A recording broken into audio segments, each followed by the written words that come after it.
اعوذ باللہ من الشیطان الرجیم بسم اللہ الرحمن الرحیم رب اشرح لی صدری ویسر لی امری واحلل عقدۃ من لسانی یفقہوا قولی۔ ریاض الصالحین دوسرا حصہ، احادیث نبی صلی اللہ علیہ وسلم۔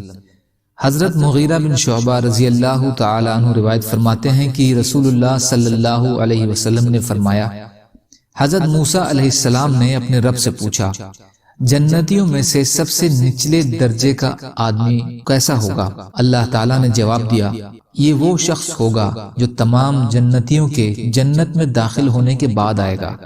تو اس کو کہا جائے گا جنت میں داخل ہو جا۔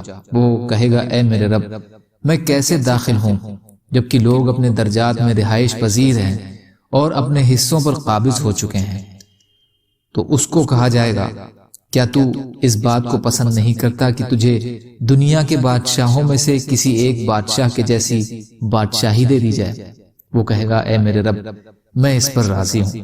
تو اللہ تعالیٰ فرمائیں گے، تیرے لیے وہ بادشاہی ہے اور اس کے جیسے اور اس کے جیسے اور اس کے جیسے اور اس کے جیسے۔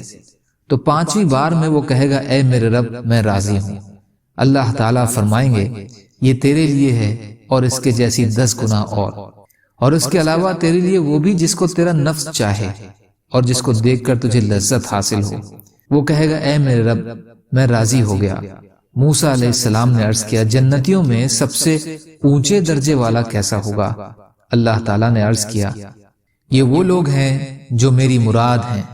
میں نے ان کی عزت کے پیڑ کو اپنے ہاتھ سے لگایا ہے اور اس پر مہر لگا دی ہے تاکہ اسے ان کے علاوہ کوئی اور نہ دیکھ سکے۔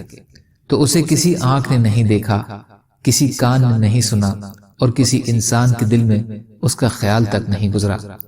مسلم شریف۔ فائدہ، اس میں کمتر درجے کے جنتی پر جو اللہ کی مہربانی اور رحم اور اس کا انعام ہوگا اس کا بیان ہے، اور سب سے اونچے درجے پر موجود جنتی کے لیے جو عزت اور اکرام اور انعام کی کثرت ہوگی اسے اللہ نے یہ فرما کر کہ کسی آنکھ نے نہیں دیکھا اس کی پناہی کی طرف اشارہ فرما دیا ہے۔ یا اللہ ہم سب کو کہنے سننے سے زیادہ عمل کی توفیق عطا فرمائے۔ یا اللہ ہم سب کو جنت میں جانے والا بنا دیجئے۔ یا اللہ ہمیں جہنم سے بچنے والا بنا دیجئے۔ یا اللہ سچی توبہ کی توفیق عطا فرما دیجئے۔ جو بیمار ہیں ان کو شفاء کلی عطا فرما دیجئے۔ جو پریشان ہیں ان کی پریشانیوں کو دور فرما دیجئے۔ سبحان اللہ و بحمدہ، سبحانک اللہم و بحمدک، اشہد ان لا الہ الا انت، استغفرک و اتوب الیک، برحمتک یا ارحم الراحمین، لا الہ الا اللہ محمد رسول اللہ، والسلام علیکم۔